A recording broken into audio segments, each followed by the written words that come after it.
Hello बच्चा party, स्वागत है आप सभी का आपके यूट्यूब चैनल साइंस संग्रह में। तो बच्चा लोग आज हम लोग करने वाले हैं बहुत ही इम्पोर्टेंट सेशन, बिकॉज आज हम 100 मार्क्स जो भी हिंदी है उसका हम लोग लेसन आज 5 करेंगे काव्यखंड का। किसका?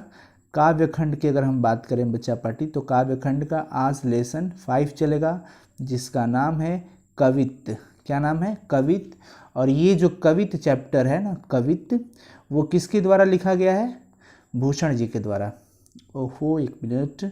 हाँ, कवित्त जो है वो किसके द्वारा लिखा गया है? भूषण जी के द्वारा।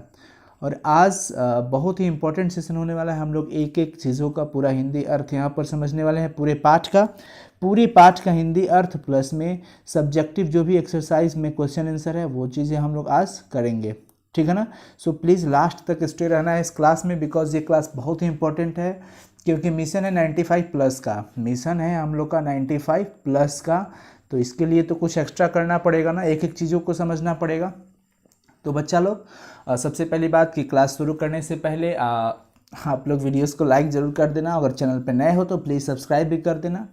और एक चीज़ रिक्वेस्ट करूँगा सबसे, बिकॉज बीच में नहीं बोलूँगा, अभी बोल देता हूँ कि क्लास तो शुरू हो ही गया है, बट लाइव चैट में आप लोग लीगल बातें करेंगे, इलीगल बातें ना करें। इलीगल कहने का मतलब है कि जिसका कोई मतलब ही ना हो, बेकार की बकवास फालतू की बातें बिल्कुल नहीं करने को। आप लोग काम की बातें करना और ज़्यादा फोकस करना है स्टडी पे, बिकॉज स्टडी इज़ बहुत ही ये जो है ना बहुत ही इंपॉर्टेंट है आपके लिए। इसलिए आपको ज़्यादा फोकस स्टडी पे करना है, मैं क्या बोल रहा हूँ उस पर सुनना है। बिकॉज अगर आप कंसंट्रेट होकर के नहीं सुनोगे ना तो वही बच्चे कमेंट करते हैं कि सर हमको समझ में नहीं आ पा रहा है, एक बार फिर से समझा दो। मैं बहुत बार समझाऊंगा, उसके लिए कोई टेंशन नहीं है, लेकिन आप फोकस करना है बहुत ज़्यादा किस पे? स्टडी पे। हाँ, ज़रूरत की चीज़ें हो तो आप करो कमेंट, मैं साथ में हूँ, बट चीज़ समझना है थोड़ा सा। यहाँ पे मर्यादा, भाई बहन सारे एक फैमिली है, ये साइंस संग्रह का पूरा परिवार है। हम सब एक परिवार है, आप और हम मिलकर के इस परिवार का संचालन कर रहे हैं। इसलिए हम लोग से कोई गलती ना हो, किसी से कोई मिस्टेक ना हो, परिवार की मर्यादा बनाए रखना है, ये चीज़ रिक्वेस्ट है आप सबसे। तो चलिए बच्चा पार्टी शुरू करते हैं क्लास एकदम मज़े के साथ। ओके, तो सबसे पहले बात कि चलो हम लोग लेखक परिचय से शुरू करेंगे। और आपके सामने अभी मिल रहा है कवित्त, दिखाई दे रहा है ना? तो इनके बारे में पहले हम कवित्त जो होता है मैं आपको बता चुका हूँ कि ये क्या होता है। वैसे इस चैप्टर का नाम ही है कवित्त, कविता का ये पद होता है।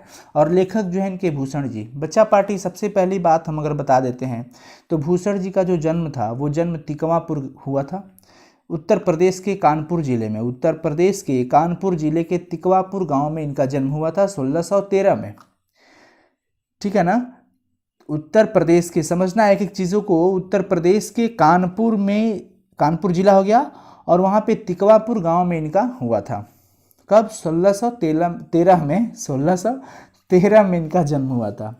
वैसे इनका वास्तविक नाम नहीं पता है, इनका वास्तविक नाम अज्ञात है। फोकस करना इन चीज़ों पे, बिकॉज ऑब्जेक्टिव इसी से बनेंगे। तो इनका वास्तविक नाम क्या है? अज्ञात है, मतलब कि नहीं पता है। अब रही बात कि सर तो भूषण इसका नाम कैसे इनका पड़ गया? तो भाई कवि भूषण की उपाधि इनको मिली थी, ध्यान रखना है, एक एक चीज़ें कराऊंगा।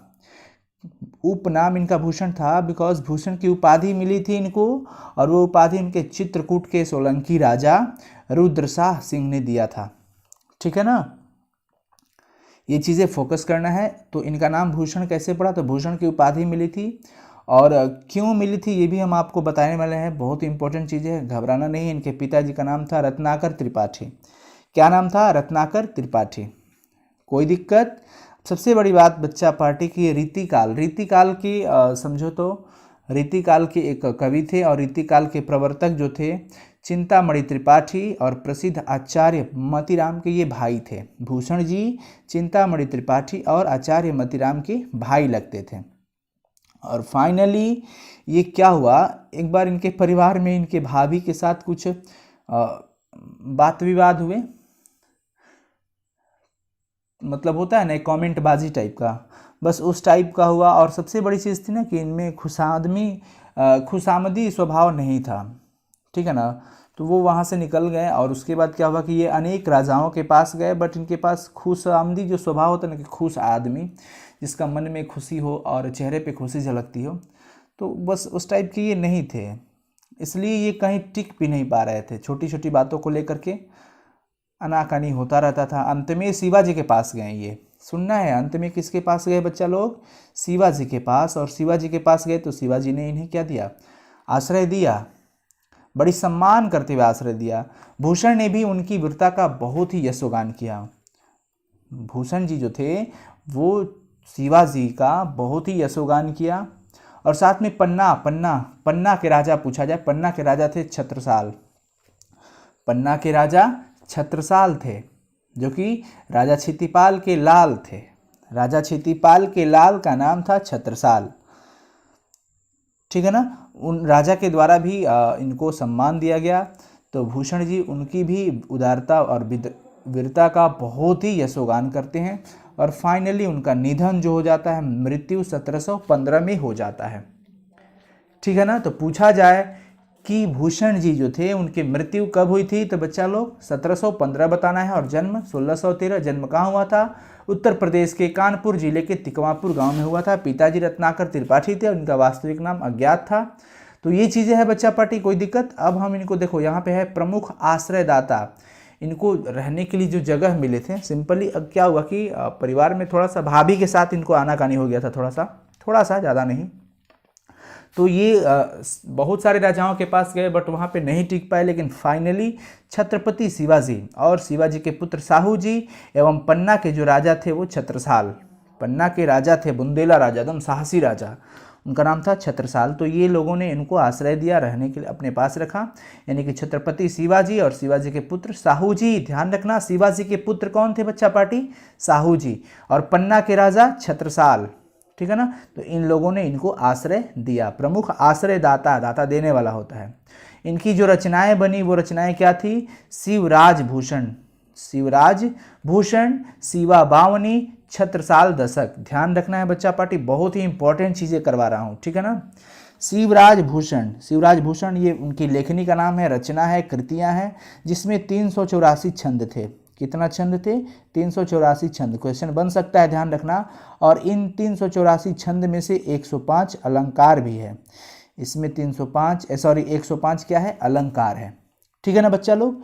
और शिवा बावनी की अगर बात करें, बावनी, शिवा बावनी, तो इसमें बावनी से याद रखना 52, क्या याद रखना है? 52 मुक्तक होते हैं, ठीक है ना। और छत्रसाल दशक में याद रखना 10 छंद। कितने छंद? 10 छंद। तो ये बहुत ही चीज़ें इंपॉर्टेंट है और ट्रिकी, इसे याद कर सकते हो। शिवराज भूषण को याद रखना 384 छंद, और 384 छंद में से 105 क्या है बच्चा लोग? अलंकार। कोई दिक्कत? अलंकार, कोई प्रॉब्लम नहीं है ना। उसके बाद अगर हम शिवा बावनी की बात करें तो बावनी से याद रखना है 52 मुक्तक इसमें पाए जाते हैं। और सिंपल सी बात है कि छत्रसाल अगर दशक की बात करें तो उसमें 10 छंद। कोई प्रॉब्लम नहीं ना। चलते हैं आगे की तरफ। भूषण हजारा, भूषण उल्लास, दूषण उल्लास, इनकी ये कृतियाँ इन्हीं की भी है, ठीक है ना, बट अप्राप्य है, बहुत ही अच्छी है इनकी कृतियाँ ये। भूषण हजारा भी, भूषण उल्लास और दूषण उल्लास। अब बच्चा लोग लेखक परिचय बहुत अच्छा हुआ, लेखक परिचय बहुत ही अच्छा हुआ। और मैं कुछ बातें आपको बता देता हूँ। सिंपल सा चीज़ है कि जो रीति काल के ये कवि थे और रीति काल में रस का, अलंकार का बहुत ही अच्छा निरूपण करते हुए, लिखते हुए कविता करने वाले बहुत सारे कवि थे। ऐसे कवि को आचार्य कवि कहते हैं। क्या कहते हैं? आचार्य कवि। ऐसे कवि को क्या कहा जाता है? आचार्य कवि। आचार्य कवि के अलावा आप इन्हें रीतिबद्ध कवि भी कह सकते हैं। रीतिबद्ध कवि, ठीक है ना, रीतिबद्ध कवि भी आप कह सकते हैं, कोई प्रॉब्लम नहीं है। बट सबसे बड़ी बात थी कि भूषण जी रीतिबद्ध आचार्य कवि थे, लेकिन जब अलंकार लिखने की बात आती थी ना, कविता में इनकी अलंकार अगर लिखना हो, निरूपण करना हो, तो वहाँ पे ये पूरी तरह सफल नहीं हो पाते थे। इसलिए केवल कविता के रूप में ये बहुत अच्छे रहे, फेमस रहे, ठीक है ना। काव्य रूप इनका बहुत ही अच्छा रहा। और ये जो थे ना सारे कोई तो प्रायः जो थे वो श्रृंगार रस के कविता लिखते थे। प्रायः लोग, सभी कवि ऑलमोस्ट श्रृंगार रस की कविता लिखते थे। बट इनकी प्रधान प्रवृत्ति कहाँ गई? वीर रस पे, वीर रस पे, ठीक है ना। चलो, तो ये चीज़ें हो गया, आप घबराना नहीं है। एक एक चीज़ें मैं आपको पहले इस पाठ का जो अर्थ है वो हम क्लियर कर लेते हैं लाइन बाय लाइन। उसके बाद आपको मैं बताऊंगा क्वेश्चन आंसर। चलिए, तो पहला जो छंद है उसका हम लोग एक एक लाइन करते हैं। बहुत ही इंपॉर्टेंट चीज़ें हैं समझना, बहुत ही इंपॉर्टेंट चीज़ें है, एक एक चीज़ों को समझना बच्चा लोग। और यहाँ पे अब कमेंट चैट में बंद कर दो प्लीज़, फोकस करो स्टडी पे, और कोई काम की बातें हो तो पूछ लेना। इंद्र जिमि जंभ पर बाड़ो ज्यो अम्भ पर। देखो पहले मैं आपको चीज़ें बता रहा हूँ वो समझो। इंद्र जिमि जंभ पर, इंद्र तो जानते हो, जिमी मतलब होता है जैसे, जिमी का मतलब हो गया जैसे, और जंभ का मतलब हो गया यम। यम तो आप लोग जानते हो यम, और जिमी का मतलब बच्चा पट्टी क्या हो गया जैसे। बहुत ही इंपॉर्टेंट है समझना एक एक वक्त। इंद्र जैसे, इंद्र जो थे वो यम पर भारी पड़े थे, जैसे इंद्र यम पर भारी पड़े थे। बाड़ो ज्यो अम्भ पर, और बाड़ो का मतलब समुद्र की अग्नि, जैसे अम्भ, अम्भ का मतलब बच्चा लोग होता है जल, अम्भ का मतलब क्या होता है जल, ठीक है ना, अम्भ का मतलब हो जाता है जल। तो जैसे इंद्र यम पर भारी पड़े, जैसे समुद्र अग्नि जल पर भारी पड़ती है, रावण सदंभ रघुकुल राज है, रावण सदंभ पर रघुकुल राज है।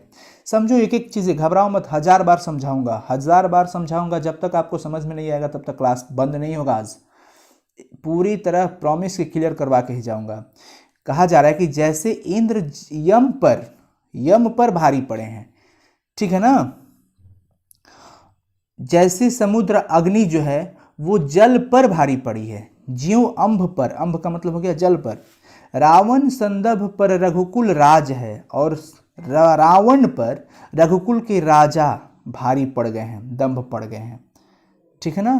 रावण पर रघुकुल राजा, यानी कि प्रभु श्री राम की अगर बात करें तो रघुकुल वही न थे, रघुकुल तो श्री राम को कहा गया कि रावण पर कौन पड़ा था भारी, श्री राम जी। यम पर भारी कौन पड़ा था, इंद्र, और जल पर समुद्र अग्नि पड़ी थी। ये चीज़ें ध्यान रखना है, बहुत इंपॉर्टेंट है, मैं बताऊंगा फाइनली यहाँ निष्कर्ष क्या निकलेगा, पहले वो समझ लो। पवन का मतलब हो गया पवन, हवा, और बरिबाह का मतलब हो जाता है बच्चा पाटी बादल, बरिबाह का मतलब बादल पर। तो पवन बरिबाह पर मतलब हवा भारी पड़ जाता है बादल पर, समझो हवा किस पे भारी पड़ रहा है, बादल पर। शंभु रतिनाह पर, और शंभु शिव शंभु हर हर बोले, हर हर महादेव, शिव शंभु जानते हो ना, तो शंभु किस पे भारी पड़े, रतिनाह। रतिनाह का मतलब क्या हो गया, रतिनाह का मतलब क्या होता है, कामदेव। और कामदेव कौन थे, तो रति के पति थे, रति के पति थे कामदेव। तो आपको पता होगा, आपने वो सुना होगा कभी कि शिव ने कामदेव को त्रिनेत्र से, तीसरा जो नेत्र है उनका, उनसे नष्ट कर दिया था, यानी भारी पड़ गए थे। यहाँ पे मतलब ये है, सिंपल फिर से एक बार बता रहा हूँ समझो, कि जिस प्रकार इंद्र यम पर भारी पड़े, जिस प्रकार समुद्र अग्नि जल पर भारी पड़ी, जिस प्रकार रावण पर भारी पड़े रघुकुल राजा राम, और जिस प्रकार बादल पर भारी पड़ गया पवन हवा, और रतिनाह यानी कि कामदेव पर भारी पड़ गए शिव शंभु। समझो, समझते चलो। ज्यों सहस्रबाहु पर राम द्विजराज है, ज्यों सहस्रबाहु पर राम द्विजराज है, मतलब कि एक राजा जिसकी भुजाओं को परशुराम ने काट डाला था, उस पर भी राजा राम का क्या है, भारी पड़ चुके हैं। दावा द्रुम दंड पर चीता मृग झुंड पर, दावा का मतलब होता है आग, दावा का मतलब क्या होता है, आग। दावा का मतलब बच्चा लोग आग होता है। द्रुम दंड का मतलब क्या होता है, वृक्षों की डालें, वृक्ष की जो डाल होता है ना उसको, तो जंगल में जो आग लग जाती है वो पूरे वृक्ष के लताओं पर, वृक्ष की डालों पर भारी पड़ जाता है ना, मतलब जंगल में आग लग जाए तो पूरा का पूरा जंगल नष्ट। ये चीज़ समझना है, घबराओ मत, इसका फाइनली मैं पूरा समझा के ही जाऊंगा। चीता मृग झुंड पर, और मृग के झुंडों पर जिस प्रकार से चीता भारी पड़ जाता है। भूषण वितुंड पर जैसे मृगराज है, भूषण का मतलब क्या हुआ, भूषण, भूषण का मतलब समझो, भूषण का मतलब विशाल रूप यहाँ पर देना है, ठीक है ना। बहुत ही इंपॉर्टेंट चीज़ है ये चीज़, समझो आप लोग, बहुत ही इंपॉर्टेंट है। भूषण वितुंड पर यानी कि विशाल, विशाल वितुंड, वितुंड का मतलब हो जाता है आपका हाथी, क्या हो जाता है, हाथी। पर जैसे मृगराज है, यानी कि विशाल हाथी पर भी मृग का राज है। मृग का मतलब, मृग का मतलब क्या होता है, मृगराज का मतलब सिंह हो गया, सिंह हो गया। तेज तम अंश पर, तेज का मतलब प्रकाश, तेज का मतलब प्रकाश। एक मिनट में थोड़ा सा हाँ कलर चेंज कर लिया, क्या हुआ बच्चा लोग, तेज का मतलब आपका हो जाएगा प्रकाश। और तम का मतलब होता है अंधेरा। तम का मतलब क्या होता है? अंधेरा। एक एक चीज़ें समझना है और समझ में आएगा, घबराओ मत, 3-4 बार और करवाएंगे। तेज तम अंश पर, यानी कि जो प्रकाश है वो अंधेरा पर, अंधकार पर भारी पड़ जाता है। कान्ह जिमी कंस पर, और कान्हा जी, कन्हैया जी जैसे कंस पर भारी पड़ जाते हैं, उसी प्रकार मलेच्छ वंश पर राज है शिवराज, छत्रपति शिवाजी का। अब मैं इसका फाइनल अपने शब्दों में अर्थ आपको बता देता हूँ, एक बार और समझ लेते हैं। पहले अर्थ पहले जनरली बता देता हूँ कि कहते हैं कवि भूषण जी कहते हैं कि जिस प्रकार सुनो, जिस प्रकार यम पर इंद्र का राज है, जिस प्रकार जल पर समुद्राग्नि का राज है, जिस प्रकार रावण पर रघुकुल का राज था राम का, जिस प्रकार बादल पर हवा पवन का राज है, जिस प्रकार कामदेव पर शिव शंभू का राज था, ठीक है ना। उसी प्रकार उसी तरह से और भी एग्जाम्पल दिए जा रहे हैं कि जैसे सहस्त्रबाहु पर भी राम का, जंगल में आग लग जाए तो जंगलों में लगी आग का राज है, मृग झुंड पर चीता का राज है, जैसे हाथियों पर मृग का राज है, जिस प्रकार अंधकार पर प्रकाश का राज है कि प्रकाश आए तो अंधकार चला जाता है, श्री राम जी आए तो रावण खत्म हो गए। बात समझ में आ रहा है ना? वही चीज़ें है। जंगल का शेर भाई राजा है, जंगल का राजा शेर होता है, सारे वहाँ पे जो पशु होते हैं वो डरते हैं इससे। कंस पर जैसे भारी पड़े थे कन्हैया जी, उसी प्रकार मलेच्छ वंश पूछा जाएगा, उसी प्रकार शिवाजी जो थे मलेच्छ वंश पर राज कर रहे हैं, अर्थात वो अत्यंत ही बलशाली है, ठीक है ना। अब तो कोई प्रॉब्लम नहीं होना चाहिए, अब तो समझ में आ जाना चाहिए। कह रहे हैं कि छत्रपति शिवाजी के बारे में वो बता रहे हैं, छत्रपति शिवाजी की बहुत ही बड़प्पन कर रहे हैं और कह रहे हैं कि जैसे इंद्र ने यम पर राज किया, जैसे समुद्राग्नि ने जल पर राज किया, जैसे रावण पर राज किए थे रघुकुल नंदन प्रभु श्री राम जी, बादल पर पवन का राज होता है हवा का, कामदेव पर शिव शंभू का राज होता है, सहस्त्रबाहु पर राजा द्विजराज का राम का, और जैसे जंगलों में लगी आग पर, जंगलों में लगी जो वृक्ष लताएं होती है उस पर आग का राज होता है, मृग झुंड पर चीता का राज होता है, और हाथियों पर, भीषण हाथियों पर मृगराज का, शेर का, तेज तम अंश पर, यानी कि जैसे अंधकार पर प्रकाश का राज होता है, जैसे कंस पर कन्हैया जी का राज होता है, उसी प्रकार से मलेच्छ वंश पर यहाँ पर छत्रपति शिवाजी का राज है। वो छत्रपति शिवाजी के बल का, यहाँ पे पराक्रम के बारे में उन्होंने बताया है, पराक्रम को दिखाया है, साहस को दिखाया है, यानी यहाँ पर वीरता दिखाई गई है। तो फाइनली बच्चा पार्टी ध्यान रखना, ये चीज़ पूछा जा सकता है कि प्रथम कवित्व के प्रथम छंद में किस रस का उपयोग किया गया है, तो हम क्या कहेंगे? वीर रस का। किसका? वीर रस का, क्योंकि इसमें वीरता दिखाई जा रही है।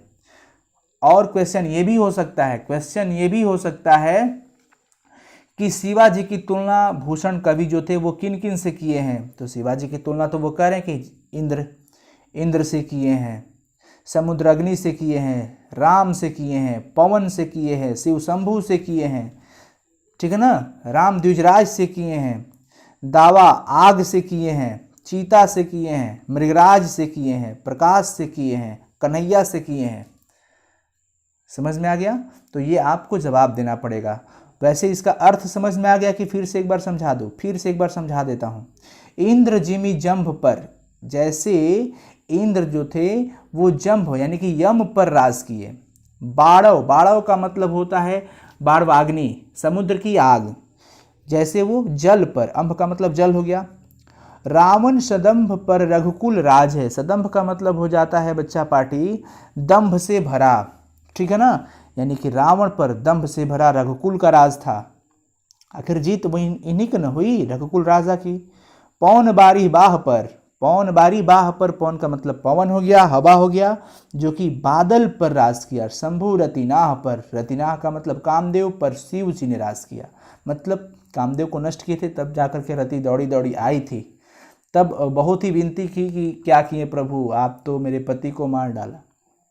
तब जाकर के बहुत विनती की तो शिव शंभू ने कहा कि जाओ, आज के बाद तुम्हारे पति हर प्राणियों के खून में पाए जाएंगे, तो आपके हमारे पूरे पृथ्वीवासियों के शरीर में, मानव शरीर में उनका रक्त है कामदेव, इसलिए कामदेव की वासना हमेशा हमारे शरीर में रहती है। ठीक है ना, ध्यान रखना ये चीज़। ज्यों सहस्न बाहु पर राम द्विजराज है, दावा द्रुमदंड पर चिता मृग झुंड पर, भीषण वितुंड पर जैसे मृगराज है। दावा का मतलब आग हो गया, द्रुम दंड का मतलब समझ रहे हो, द्रुम का मतलब लता होता है, वृक्ष की जो लताएं होती है उस पर आग का राज। चीता मृग झुंड पर चीता का राज। और भूषण वितुंड पर जैसे मृगराज है, विशाल हाथी पर मृग का राज होता है। तेज तम अंश पर, तेज प्रकाश जो है, तेज का मतलब प्रकाश हुआ, तम अंश पर अंधेरा, अंधेरा का मतलब तम का मतलब अंधेरा, अंश पर उसके हिस्से पर जैसे तेज का प्रकाश का राज होता है। कान्ह जिमी कंस पर, और जिस प्रकार कन्हैया जी, जिमी का मतलब जैसे बताया हो ना, जिस प्रकार कन्हैया जी ने कंस पर राज किया, उसी प्रकार मल्लेच्छ वंश पर शेर शिवराज का राज है, यानी छत्रपति शिवाजी का राज है। लेखक ये कहना चाहते हैं और यहाँ पर वीर रस को उन्होंने उपयोग किया और बताया है। ठीक है, अब हम बच्चा लोग इसका सेकंड नंबर जो पद है उसको हम क्लियर कर लेते हैं। निकसत म्यान ते मयूख है, प्रलय भानु कैसी। निकसत का मतलब निकलती है, म्यान का मतलब तलवारें म्यान से निकलती है ना। तो यहाँ पे कवि जो भूषण है वो छत्रसाल की वीरता का वर्णन करेंगे, छत्रसाल की, यहाँ पे छत्रसाल की वर्णन की जाएगी वीरता की। उसमें छत्रपति शिवाजी का था, पहला का, शिवाजी के शौर्य का बखान किया था उन्होंने। ठीक है ना, लेकिन यहाँ पे वो छत्रसाल की वीरता के बारे में बताएंगे कि निकसत म्यान ते मयूख है, प्रलय भानु कैसी। निकलती है तलवारें म्यान से, तलवारें म्यान से निकलती है कैसे, जैसे प्रलय भानु, और भानु का मतलब क्या होता है, सूर्य, प्रलयंकारी सूर्य से जैसे किरणें तेज निकलती है। मयूखय का मतलब होता है बच्चा पार्टी किरणें। वो कहते हैं कि जैसे प्रलयंकारी सूर्य से तेज किरणें जैसे निकलती है प्रकाश की, उसी प्रकार से छत्रसाल की निकल रही है म्यान से तलवारें। म्यान ते, समझ में आ रही है ना बातें। अब देखो, फारे तम तोम से गयंदन के जाल को, फारे मतलब फाड़ देती है, तम तोम का मतलब क्या होता है, तम तोम का मतलब होता है अंधकार का समूह। गयंदन जो होता है ना, गयंदन, तो ये हाथी का हाथी का बहुवचन होता है। हाथी का क्या होता है, बहुवचन, ध्यान रखेंगे, ये हाथी का बहुवचन होता है। कोई दिक्कत, गयंद जो होता है वो हाथी का बहुवचन रूप होता है, इसलिए इसको ध्यान रखेंगे कि फारे तमतोम से गयंदन के जाल को, हाथी के ऊपर जो लोहे का जाली लगा हुआ है, वो अंधकार को रोका हुआ है, उसको वो फाड़ देता है तलवार। वो तलवार इतना तेज है, वो इतना तेजी से चल रहा है, वो निकल कैसे रहा है म्यान से, जैसे प्रलयंकारी भयंकर सूर्य से जो तेज किरणें निकलती है, उसी प्रकार से वो म्यान से तलवारें भी निकल रही है, और निकल कर तलवार हाथी के ऊपर पड़ी हुई लोहे की जालियों को इस प्रकार काट रही है, फाड़ रही है, जैसे अंधेरे को चीरकर सूर्य निकलता है, जैसे अंधेरे को चीर करके सूर्य निकलता है, उसी प्रकार से वो तलवार भी उस जाली को काट करके निकल रहा है। कितनी तेजता यहाँ पे बताया गया, और छत्रसाल की वीरता को भी। लागती लपकी कंठ बैरिन के नागिनी सी, लागती लपकी कंठ, तलवार जैसे ही लगता है लपक के, लपटा जाता है कंठ गले में, बैरिन के, बैरिन का मतलब दुश्मन, जो जब तलवार चलता है तो वो तलवार दुश्मन के गले में लिपटा जाता है, तलवार लगते ही, बैरिन के मतलब कि दुश्मन के गले में लपटा जाता है, यानी वो लिपट जाता है, नागिन की तरह, नागिनी सी, किसकी तरह, नागिन की तरह, जैसे नागिन कैसे लिपट जाती है इस तरह से गले में, उस तरह से वो बताया जा रहा है कि उनका तलवार भी गले में, बैरिन के, दुश्मन के गले में लिपट जाता है नागिन की तरह। रुद्र ही रिझावे दई दई मुंडन की माल को। रुद्र का है, रुद्र क्या है जी, शिव का एक क्रोध रूप होता है, भगवान शिव का क्रोधतम रूप को हम रुद्र कहते हैं, और उस प्रकार रुद्र ही रिझावे, शिव का एक क्रोधतम रूप होता है, मुंडों की माला, यानी कि क्या होता है कि जैसे नागिन शत्रुओं के गले में मृत्यु के समान लिपट रही है ना, नागिन का मतलब यहाँ पे किसको, तलवार को कहा गया कि नागिन की तरह लिपट रही है, वह मृत्यु के देवता शिव जी को प्रसन्न करने के लिए शत्रुओं के सिरों की माला को अर्पित कर रही है। समझो, शिव जी को मृत्यु के समान लिपट रही है और मृत्यु के देवता शिव जी को रिझावे प्रसन्न करने के लिए मुंडन की माल को, वो सिरों की माला को अर्पित कर रही है। वो तलवारें भगवान शिव को प्रसन्न करने के लिए, रिझाने के लिए क्या कर रही है, दय दय मुंडन की माल को, सिरों की माला दे रही है, अर्पित कर रही है।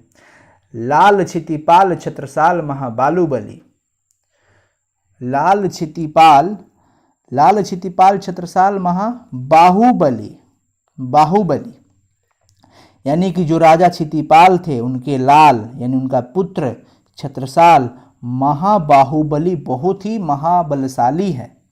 कहाँ लऊ बखान करो तेरी करवाल को, कहाँ तक मैं आपकी बखान करूं तेरी करवाल को, तेरी तलवार को मैं कितना बखान करूं, कहाँ तक बखान करूं कि आपकी तलवार कैसी है। आपकी तलवार तो वैसी है जैसे कि सूर्य से, भयंकर प्रलयकारी सूर्य से जो तेज किरणें निकलती है उसकी तरह आपकी तलवारें म्यान से निकलती है। जैसे नागिन दुश्मन के गले में या किसी के गले में लिपट जाती है, उसी प्रकार से आपकी तलवारें भी दुश्मन के गले में लिपट जाती है और उसको सिर को दे दनादन काट गिराती है। और भगवान शिव को प्रसन्न करने के लिए जैसे सिरों की माला के रूप में अर्पित कर रही है। कहाँ लऊ बखान करो, लाल क्षितिपाल छत्रसाल महाबाहुबली, यहाँ पर बाहुबली है, कहाँ लऊ बखान करो तेरी करवाल को। क्षितिपाल के लाल भूपति, भूपति क्षितिपाल का मतलब हो गया बच्चा पार्टी भूपति, यानी भूपाल कह सकते हो, भूपति नहीं कहेंगे भूपाल कहेंगे, Bhupal is the better word, ठीक है ना। तो भूपाल कहेंगे पृथ्वी का पालन करने वाला राजा।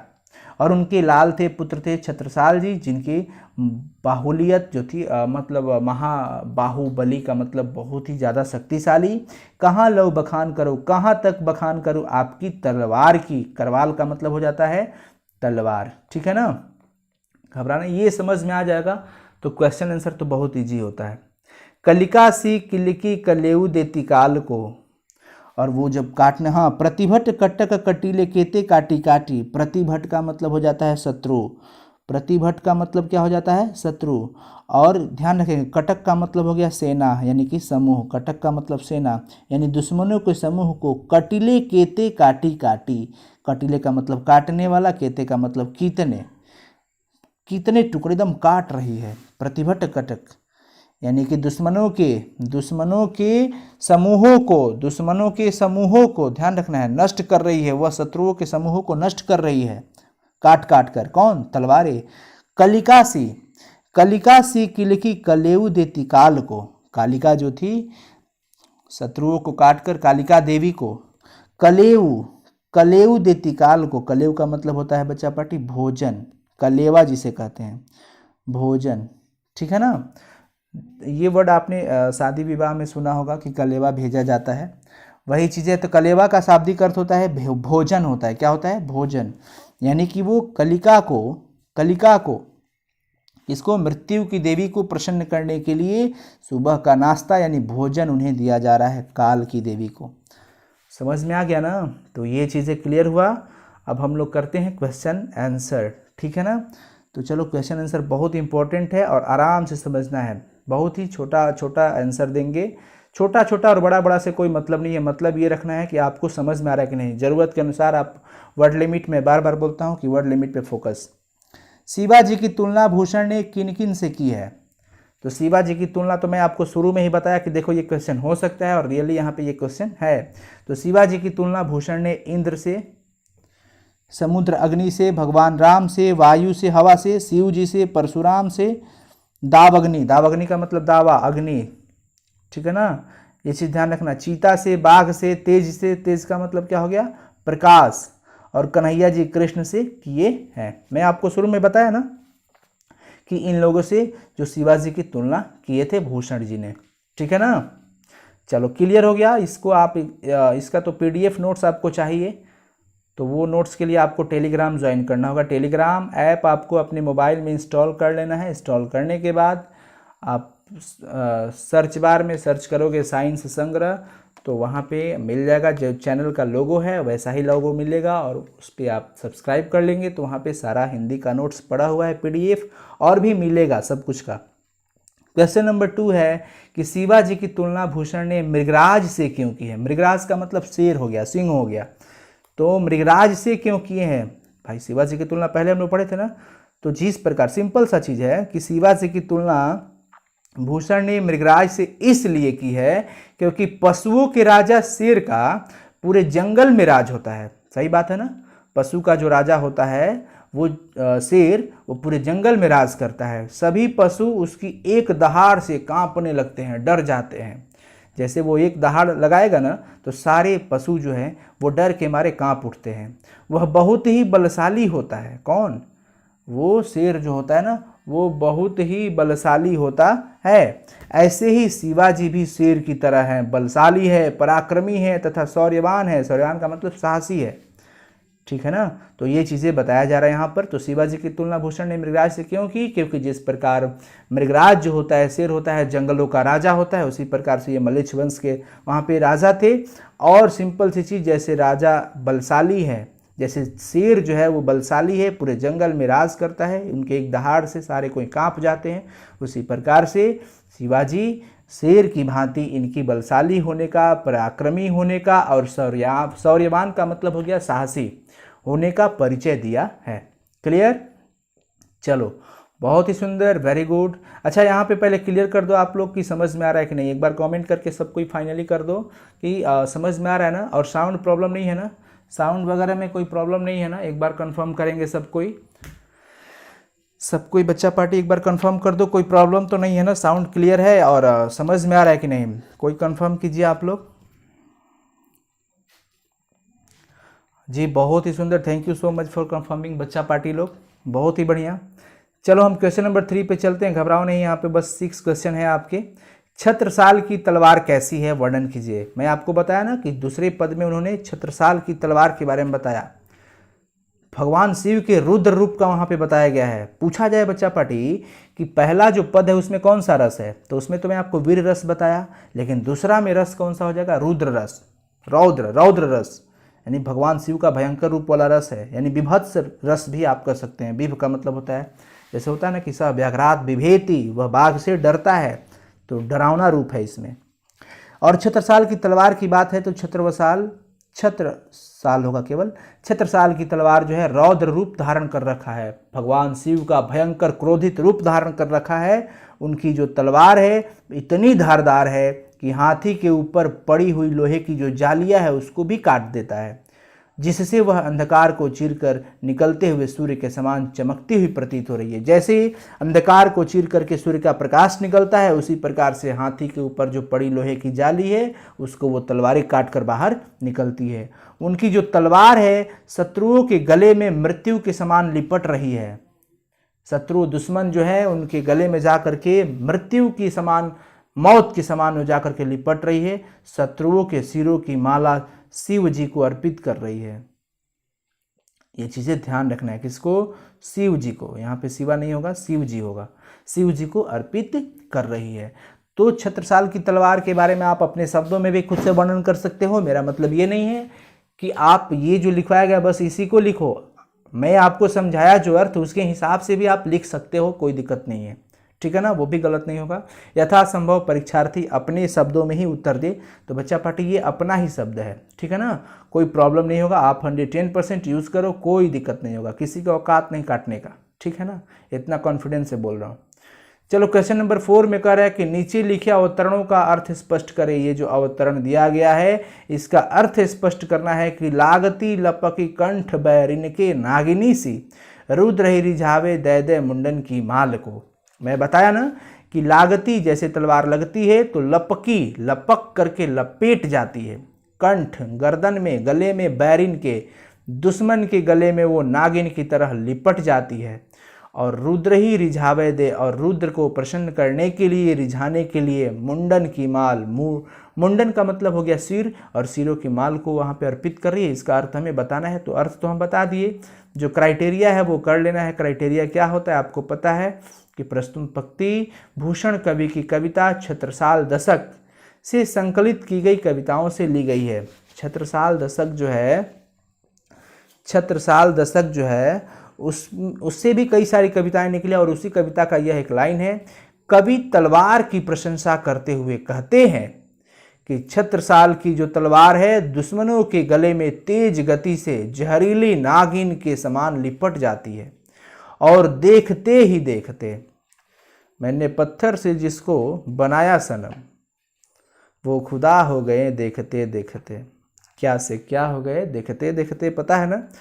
तो देखते ही देखते क्या हो रहा है कि जहरीली नागिन के समान लिपट जाती है और उनके सिर धड़ से पूरे शरीर से अलग कर देती है। धड़ से अलग करना मतलब कि शरीर से सिर का अलग हो जाना, धड़ का मतलब शरीर होता है। तलवार द्वारा सिरों के यूं कटकर गिरते हुए देखकर ऐसा लग रहा है, तलवार से कटा तेजी में सिर गिरा नीचे तो ऐसा लग रहा है जैसे वो भगवान शिव को प्रसन्न करने के लिए मुंडमाल अर्थात सिरों की माला अर्पित करना चाहती हो। ठीक है ना। तो इसको एक बार और पढ़ोगे तो समझ आ जाएगा। थोड़ा सा ये सब हिंदी है, हिंदी रस में अलंकार, अनुप्रास, ये सब अनुप्रास अलंकार, उत्प्रेक्षा अलंकार, बहुत सारी वर्ड यहाँ पे इस्तेमाल है। तो देखो इससे छुटकारा नहीं मिलेगा बच्चा लोग, इसको आप समझो, प्रैक्टिस करो समझने का। ठीक है ना। तो आसान से आसान वर्ड तो मैं कोशिश कर रहा हूँ आपको दे दूँ और प्रयास कर रहा हूँ समझने का। कोई दिक्कत नहीं होना चाहिए, समझ में आ रहा है ना, कोई दिक्कत नहीं होगा। एक बार इसे और देख लेना, वीडियो तो अपलोड हो जाएगा हमेशा के लिए। अब इसे पढ़ो खूब मन लगा के, और मैं बार बार बोलता हूँ रिवीजन भी किया करो आप लोग। पीछे वाला गद्यखंड का भी रिवीजन कर लिया करो और काव्यखंड में भी बहुत सारे चैप्टर्स हो गए हैं, उसका भी रिवीजन करो। चलो दूसरा जो है ख नंबर समझते हैं कि प्रतिभट कटक कटीले केते काटी काटी कलिका से किलिकी कलेऊ देती काल को। बताए थे ना कि प्रतिभट का मतलब क्या होता है, शत्रु योद्धा, और कटक का मतलब हो गया समूह, योद्धाओं के समूह को वो काट काट कर क्या कर रही है, गिरा रही है सिर को। और वैसा तो वो मृत्यु की देवी, काल की देवी कलिका को कलेऊ के रूप में दे रही है, यानी कि भोजन के रूप में। ये जो है छत्रसाल दशक से ली गई है। कवि कहते हैं कि छत्रसाल की तलवार जो है शत्रुओं को काट कर कालिका अर्थात काली देवी को सुबह का नाश्ता प्रदान कर रही है।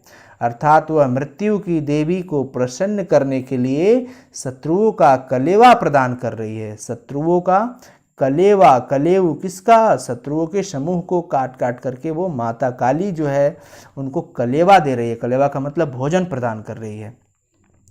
छत्रसाल की तलवार जो है शत्रु योद्धाओं के अनेक समूहों को काट रही है। छत्रसाल की जो तलवारें हैं वो शत्रु योद्धाओं के अनेक समूहों को प्रतिभट कटक के कटीले केते काटी काटी, केते का मतलब कितने लोगों के समूहों को वो काट रही है तलवार, यानी कि छत्रसाल की तलवार की बहुत ही प्रशंसा किए हैं यहाँ पर भूषण जी। क्लियर हुआ। चलो अब नेक्स्ट चलते हैं क्वेश्चन नंबर 5 है कि भूषण जो है रीतिकाल की किस धारा के कवि है। ध्यान देना है कि भूषण जो है वो रीतिकाल के किस धारा के कवि हैं, वे अन्य रीतिकालीन कवियों से कैसे विशिष्ट हैं, कैसे अलग है। तो रीतिकाल में मैं आपको बताया ना कि रीतिकाल में रस, अलंकार, नायिका भेद आदि का निरूपण करते हुए बहुत सारे कवि की लंबी परंपरा होती थी और ऐसे लोगों को रीतिबद्ध कवि कहा जाता था। रीतिबद्ध कवि या फिर आचार्य कवि, मैं शुरू में ही आपको बताया, और उन्हीं में से ये भी थे भूषण जी। लेकिन जब अलंकार की बातें आया करती थी तो ये सफल नहीं हो पाए, तो इनका काव्य रूप ही बहुत अच्छा रहा और लोग इन्हें काव्य रूप में बहुत पसंद करने लगे और इन्होंने एक अलग अपना रूप दे दिया। इन्होंने एक अलग रस की पहचान दी, सबसे हट करके अन्य कवियों से अलग। देखो तो भूषण रीतिकाल के किस धारा के, तो भूषण एक रीतिबद्ध आचार्य कवि थे। किंतु अलंकार की जब बात है ना, उस समय उनका आचार्य रूप सफल नहीं हो सका, उनका काव्य रूप ही ज़्यादा सफल रहा। काव्य रूप मतलब कविता वाला। रीतिकाल में श्रृंगार ऐसे नहीं लिखाएगा, आप लोग सुधार देना, ठीक है ना। श्रृंगार रस की प्रधानता थी, सही बात है, रीतिकाल में श्रृंगार रस की प्रधानता थी। बहुत सारे कवि ने, प्रायः सभी कवि श्रृंगार रस की कविता लिखते थे, लेकिन कवि भूषण जो थे वो इन सबसे अलग थे, कवियों में से सबसे विशिष्ट थे, अलग हटकर वीर रस को प्रमुखता दी। तो ये क्वेश्चन आएगा कि भूषण जी जो थे वो किस रस को प्रमुखता देते हैं, तो वीर रस को। किसको, वीर रस को। ध्यान देना, श्रृंगार रस करुण रस नहीं रखाना है, कौन सा रस, वीर रस, ध्यान रखेंगे। समझ में आ गया ना। चलो क्वेश्चन नंबर 6 करते हैं। अगर ज़्यादा प्रॉब्लम हो रहा हो तो एक बार और देख लेना समाप्त होने के बाद। 6 लास्ट क्वेश्चन होगा इस चैप्टर का। आपके अनुसार दोनों छंदों में अधिक प्रभावी कौन है और क्यों? तो भाई मेरे अनुसार 2 छंद था। पहला छंद में शिवाजी के बल के बारे में, उनके क्या बोलते हैं, पराक्रम के बारे में, साहस के बारे में बताया गया है। और दूसरा में तो तलवार की बातें हुई है ना। तो सिंपली चेतन प्राणी का बल, साहस का पराक्रम अच्छा लगता है, बखान अच्छा लगता है बड़ाई। लेकिन तलवार वगैरह जो ये सब नष्ट करने वाली चीज़ें हैं, तो इनकी जो है कुछ अलग सा खटक जाता है। इसलिए हम फाइनली कहेंगे कि हमारे अनुसार, मेरे अनुसार दोनों छंदों में सबसे अधिक प्रभावी था पहला वाला, क्योंकि इसमें शिवाजी के बल, साहस और पराक्रम का वर्णन बड़ा ही सुंदर रूप में किया गया है। कैसे किया गया है? तो भाई इंद्र के समान, जैसे इंद्र ने यम पर राज किया, जैसे समुद्र अग्नि ने जल पर राज किया, जैसे प्रभु श्री राम ने रावण पर, है ना, तरह तरह की बातें बताई गई। तो इसमें शिवाजी के बल, साहस और पराक्रम का वर्णन बड़ा सुंदर रूप में किया गया है। वैसे भी चेतना वाला जो प्राणी होता है, उसके बल के बारे में, साहस के बारे में और पराक्रम का बखान बहुत ही अच्छा लगता है। बखान का मतलब बड़ाई, बखान का मतलब बड़ाई। लेकिन अगर वही हम तलवार की अगर बात करते हैं ना, तो उसकी जो महिमा अगर हम गाते हैं तो कुछ अजीब सा खटकती है। ठीक है ना। तो फाइनली दोनों में पहला कवित्व बहुत ज़्यादा प्रभावी है। बच्चा पार्टी, अब कुछ इंपॉर्टेंट टर्म्स हम यहाँ पे करने वाले हैं जो कि बहुत ही इंपॉर्टेंट है, इसे आप लोग देख लेना। भूषण जी की कविता की भाषा ब्रज भाषा थी। जनरली उन्होंने ब्रज भाषा का ही इस्तेमाल किया था। ध्यान रखेंगे, उन्होंने कविता की भाषा तो ब्रज भाषा में ही रखी, किंतु उसमें अलग अलग शब्द, अलग अलग मुहावरे का उन्होंने प्रयोग करते रहे। ठीक है। शिवराज भूषण में आपको बताया कि उनकी कृतियाँ थी, रचना थी, जिसमें 384 छंद थे और उनमें 105 अलंकार थे। मैं शुरू में बताया ना ये चीज़ कि ध्यान रखना, शिवराज भूषण में पूछा जाएगा कि कितने छंद, तो 384, और उनमें कितने अलंकार, तो 105। और बात करते हैं शिवा बावनी में, तो 52 मुक्तक मैंने बताया। और प्रथम छंद में बच्चा पार्टी वीर रस है। मैं शुरू में ही बता दिया कि प्रथम छंद में वीर रस, क्योंकि वहाँ पे छत्रपति शिवाजी की वीरता के बारे में बताया गया। और द्वितीय छंद में भगवान शिव का बहुत ही भयंकर क्रोधित रूप रौद्र रस का या विभत्स रस का प्रयोग हुआ है। बच्चा पार्टी, ये है आपका यूट्यूब चैनल साइंस संग्रह, और इस पे अगर आप इसका टेलीग्राम ज्वाइन करते हैं बच्चा लोग, तो आपको PDF नोट्स यहाँ पे तुरंत प्रोवाइड हो जाएगा। तो फटाफट से जितने लोग अभी तक टेलीग्राम नहीं इंस्टॉल किए हैं, तो अभी के अभी आप प्ले स्टोर में जाओ, प्ले स्टोर के वहाँ पे टेलीग्राम सर्च करो, इंस्टॉल करो, अपना नंबर डाल करके अकाउंट वेरिफिकेशन करो, और उसके बाद आप सर्च बार में लिखना साइंस संग्रह, सर्च करो साइंस संग्रह, ठीक है ना। और सर्च करने के बाद आपको इस अभी जो लोगो दिखाई दे रहा है, अभी चैनल का जो लोगो है, फ़ोटो लगा होगा हमारा, और तो वो उस लोगों के हिसाब से, उस लोगों के व्यू से वहाँ पे आपको टेलीग्राम पे चैनल मिलेगा, और उसमें सब्सक्राइब करके जुड़ जाना है। और जुड़ने के बाद बच्चा पार्टी वहाँ पे जा करके फाइल में देखना, बहुत सारा PDF है, और भी PDF डेली मिलता रहेगा। घबराने को नहीं, इंतज़ार करने को, पेशेंस रखने को। तो कैसा लगा आज का क्लास ज़रूर बताना, ठीक है ना। और नेक्स्ट क्लास में हम लोग इसका ऑब्जेक्टिव MCQs और समरी वगैरह सारांश कर लेंगे। तो आज का क्लास कैसा लगा बच्चा पार्टी, ज़रूर कमेंट करके आप लोग बताइएगा, because I am waiting for your comment daily. मैं डेली आपके कमेंट का इंतजार करता हूं। और सबसे बड़ी बात कि जितने लोग देखते हैं वो सारे कोई कमेंट नहीं कर पाते हैं। कमेंट करने में कोई प्रॉब्लम है बच्चा पार्टी? नहीं ना। तो आप कमेंट करो और वीडियोस को लाइक ज़रूर करना, और शेयर नहीं करते हैं आप लोग भाई, ये बहुत बड़ी शिकायत है बच्चा पार्टी लोग से। आप लोग शेयर कीजिए, इसे जन जन तक पहुँचाइए, अपने दोस्तों तक पहुँचाइए, और इस हमारी जो मुहिम है उसमें हमें मदद कीजिए, बिकॉज हम चाहते हैं कि बिहार के ही नहीं पूरे देश के हर घर में शिक्षा पहुँचे, जहाँ पे कोई मजबूरियाँ किसी बच्चे को ना पढ़ने से बाधित न करे। उन्हें हर स्थिति में पढ़ना है, किसी भी प्रकार की समस्या, चाहे आर्थिक समस्या हो या फिर डर हो किताब उठाने का, वो सारा डर हम हटाना चाहते हैं। इस मुहिम में आपको अभी सहायता करना पड़ेगा, तो प्लीज़ हम उम्मीद करते हैं कि आप ज़रूर सहायता करोगे। और thank you so much for watching this video. Share करना, और चैनल पर नए हो तो सब्सक्राइब भी कर लेना। और अभी के अभी क्लास ख़त्म हुआ तो तुरंत कमेंट करके तुरंत कमेंट करना, अभी तुरंत हम वेट कर रहे हैं कमेंट का। देख रहे हैं हिंदी साहित्य में कैसे कैसे लोग वर्ड यूज़ कर रहे हैं कमेंट में। चलो फटाफट से बच्चा party, thank you so much and good night to all of you with dreams and good morning in advance. देखते हैं मौसम, वेदर और सब कुछ सही रहा तो कल का भी क्लास शेड्यूल अच्छे से चलेगा, लेकिन अगर टेक्निकली कुछ प्रॉब्लम हो गई तो बच्चा पार्टी असुविधा के लिए खेद है, पर कोशिश हमेशा रहेगा। ठीक है ना। Thank you so much.